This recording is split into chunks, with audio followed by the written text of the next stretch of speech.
All right, so on your Dyson, to change this battery, you're gonna have to take off the canister and probably remove the filter back here so it's easier to get to this screw.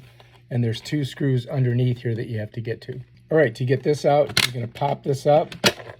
You're gonna press one of these buttons on these little red buttons on the side and pull it out. Bam, that's done.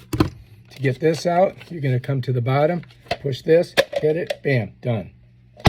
All right, you had to remove this screw, and that screw. So let's get this off of here so we can get at it.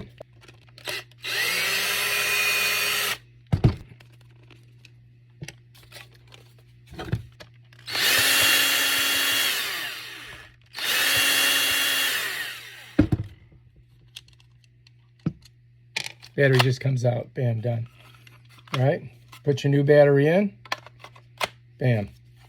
Take your screws, uno, dos, reverse the direction on your drill, bam, bam. Last but not least, bam, should work.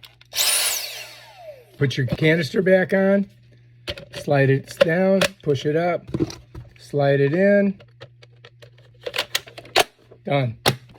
Put her on, ready to go.